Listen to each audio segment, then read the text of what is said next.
भैया जी कह रहे मुस्कुराओ।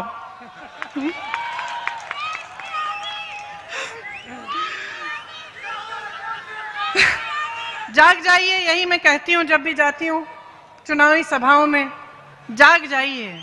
बहुत प्रचार हो रहा है और बहुत गलत भी हो रहा है। ये सिर्फ एक तबके के लिए नहीं, दूसरे तबके के लिए बुरा नहीं है, पूरे देश के लिए बुरा है। ये देश एक रहेगा तभी आगे बढ़ेगा।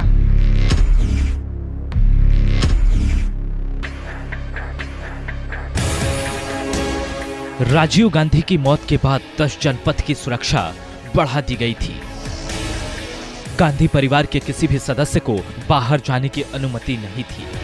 प्रियंका गांधी बचपन में काफी जिद्दी थी। पिता राजीव उन्हें दून स्कूल में पढ़ने भेजना चाहते थे, लेकिन प्रियंका घर से दूर नहीं जाना चाहती थी। आखिर में राजीव गांधी ने प्रियंका का दिल्ली में एडमिशन करा दिया। लेकिन राजीव गांधी की मौत ने प्रियंका गांधी को पूरी तरह से बदल कर रख दिया।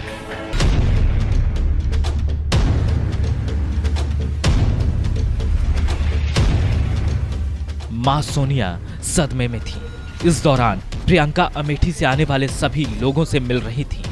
राहुल उस वक्त हार्वर्ड में पढ़ाई कर रहे थे। राजीव की मौत के बाद यह तय नहीं हो पा रहा था कि वो आगे की पढ़ाई के लिए फिर से हार्वर्ड लौटेंगे भी या नहीं। इसके लिए प्रियंका आगे आई और कहा कि राहुल को पढ़ाई जारी रखना चाहिए, मां को मैं संभाल लूंगी। साल 2010 कई मायनों में चर्चित रहा था। राष्ट्रमंडल खेल, कसाब पर फैसला, अमेरिकी राष्ट्रपति बराक ओबामा की भारत यात्रा और अयोध्या में आया कोर्ट का ऐतिहासिक फैसला। इसी साल प्रकाश झा की एक फिल्म आई थी जिसका नाम राजनीति था। फिल्म को लेकर विवाद भी हुआ था। आरोप लगा कि फिल्म गांधी परिवार के ऊपर बनाई गई है। हालांकि प्रकाश झा ने हमेशा इस बात से इनकार किया है। उस फिल्म के एक सीन में रणबीर कपूर नाना पाटेकर के साथ मनोज वाजपेयी से मिलने आते हैं और हमेशा के लिए अमेरिका शिफ्ट होने की बात करते हैं। इससे पहले फिल्म में रणबीर के पिता की हत्या हो जाती है। रणबीर के बड़े भाई अर्जुन रामपाल जेल में होते हैं। मनोज रणबीर के कंधे पर हाथ रखते हैं और कहते हैं, तू मां को लेकर अमेरिका जा, मैं यहां सब संभाल लूंगा, पार्टी भी और परिवार भी। ये डायलॉग प्रियंका गांधी से प्रेरित बताई जाती है।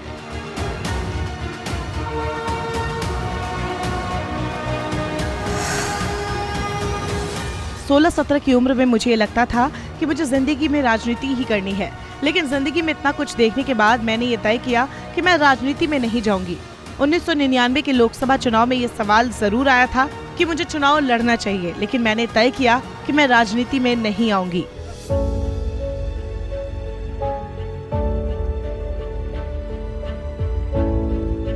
कुछ साल पहले प्रियंका रॉबर्ट वाड्रा ने ये बातें एक साक्षात्कार में कही थी। आज वो कांग्रेस की महासचिव हैं और पार्टी की सबसे बड़ी उम्मीद भी। 16 साल की उम्र में अपना पहला सार्वजनिक भाषण देने वाली प्रियंका गांधी की ओर आज पूरा कांग्रेस देख रहा है। जब प्रियंका गांधी को कांग्रेस का महासचिव बनाकर पूर्वी उत्तर प्रदेश की जिम्मेदारी सौंप दी गई तो कहा जाने लगा कि प्रियंका ने जानबूझकर ये जिम्मेदारी ली है।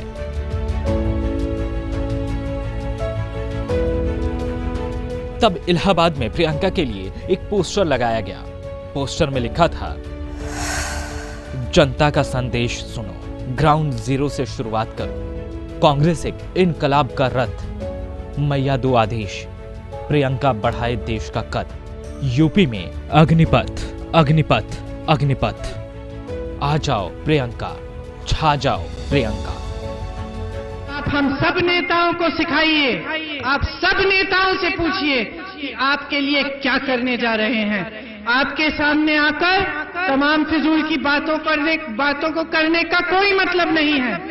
आपके सामने जो नेता आए, चाहे कितना भी बड़ा हो, चाहे देश का प्रधानमंत्री न हो, वो आपको बताए कि आपके लिए क्या किया है उसने और क्या करने जा रहा है। यही सच्ची राजनीति है। राजनीति में आने से पहले भी प्रियंका गांधी की तुलना दादी इंदिरा से की जाती थी। कहते हैं खुद इंदिरा चाहती थी कि प्रियंका राजनीति में आए। इंदिरा गांधी जैसे हेयर कट, उनके जैसी साड़ियों में जो कोई भी प्रियंका को देखता है उसे लगता है कि उसने इंदिरा को देख लिया। बहुत कम लोगों को मालूम है कि इंदिरा और प्रियंका गांधी के नाक एक जैसे हैं। एक जैसी साड़ी के अलावा जो चीज प्रियंका को इंदिरा गांधी के सबसे करीब ले जाती है वो है उनका बोलने का अंदाज और उनकी निडरता। प्रियंका गांधी से एक जुड़ा किस्सा है जो ये बताता है कि इंदिरा जैसे बाल और उनके जैसा साड़ी पहनने के इतर भी राजनीतिक रूप से प्रियंका गांधी इंदिरा के कितने करीब हैं। 1999 का साल था और लोकसभा चुनाव का प्रचार अपने शबाब पर था। रायबरेली सीट पर कांग्रेस ने कैप्टन सतीश शर्मा को टिकट दिया था, जो गांधी परिवार के काफी नजदीकी बताए जाते थे। सतीश शर्मा के सामने थे अरुण नेहरू। अरुण रिश्ते में राजीव के भाई थे। उसी चुनाव में 27 साल की लड़की भाषण देते हुए कहती है, ये इंदिरा जी की कर्मभूमि है, भारत की उस बेटी की कर्मभूमि है जिस पर मुझे सबसे ज्यादा गर्व है। वो सिर्फ मेरी दादी नहीं थी, भारत की करोड़ों जनता की माँ समान थी। वो उस परिवार की सदस्य थी जिसने आपको काम करके दिखाया, जिसने आपको विकास करके दिखाया, जिसके दिल में आपके लिए दर्द था और हमेशा रहेगा। आपने एक ऐसे शख्स को अपने क्षेत्र में आने कैसे दिया जिसने मेरे परिवार के साथ हमेशा गद्दारी की, जिसने मेरे पिताजी के मंत्रिमंडल में रहते हुए उनके खिलाफ साजिश की, जिसने कांग्रेस में रहते हुए सांप्रदायिक शक्तियों के साथ हाथ मिलाया, जिसने अपने भाई की पीठ में छुरी मारी है। वो कभी आपके लिए निष्ठा के साथ काम नहीं कर सकता। उसको पहचानिए, उसका जवाब दीजिए। मैं मांगती हूँ आपसे ये जवाब। भाषण खत्म होते ही लोग प्रियंका गांधी में इंदिरा को देखना शुरू कर देते हैं। तब से हर कोई उनमें इंदिरा का अक्स देखने लगता है।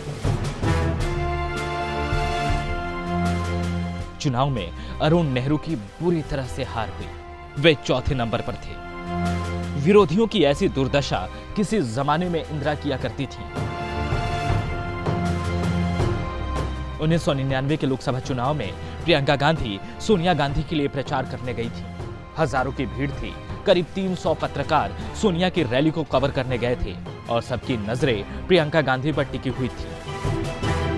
उस घटना के बारे में टीवी पत्रकार नुपुर वसु कहती हैं, भीड़ में खड़ी एक बूढ़ी महिला से मैंने पूछा कि बेल्लारी में कौन आ रहा है। महिला का जवाब था इंदिरा अम्मा।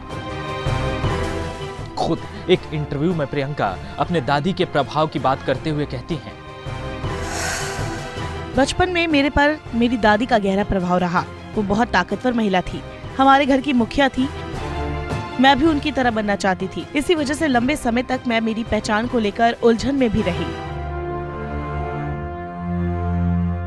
प्रियंका गांधी राजनीति में उस वक्त आई है जब कांग्रेस अपना वजूद बचाने की जंग लड़ रहा है। कांग्रेस के नेताओं, कार्यकर्ताओं को यह मालूम है कि प्रियंका गांधी इतनी आसानी से हार नहीं मानने वाली। विरोधियों को जवाब देने का अंदाज भी उन्हें इंदिरा के करीब ले जाता है। प्रधानमंत्री जी अमेरिका घूम आए, वहाँ ओबामा जी से गले लग गए, जापान चले गए, ढोल बजाए, वहाँ अफ्रीका गए, यूरोप गए, जिस देश का नाम लीजिए, चीन गए, पाकिस्तान भी गए, पाकिस्तान में बिरयानी भी खा के आए। लेकिन अपने ही संसदीय क्षेत्र में वाराणसी में एक भी गरीब परिवार, एक भी किसान के घर नहीं गए, एक भी किसान से हालचाल नहीं पूछी, ये नहीं पूछा कि आप अपना गुजारा कैसे कर रहे हैं। चुनाव का वक्त था और पीएम मोदी ने प्रियंका के बारे में कहा था कि वो तो मेरी बेटी जैसी है। रिपोर्टर ने जब प्रियंका से इस पर प्रतिक्रिया मांगी तो प्रियंका कहती है, मैं राजीव गांधी की बेटी हूँ। मेरे पिता राजीव गांधी थे, देश के लिए शहीद हुए हैं, और मेरे दिल में और मेरे मन में कभी उनका कंपैरिजन किसी भी और इंसान के साथ नहीं हो सकता। जिस अरुण नेहरू के खिलाफ प्रियंका ने धारदार भाषण दिया था, उन्हीं अरुण नेहरू को प्रियंका के बेटे ने मुखाग्नि दी थी। ये प्रियंका के व्यक्तित्व का एक ऐसा पहलू है जो ये दिखाता है कि प्रियंका में अगर इंदिरा जैसी कठोरता है तो चाचा नेहरू जैसी उदारता भी। कन्हैया कुमार के साथ ब्यूरो रिपोर्ट, न्यूज़ 24।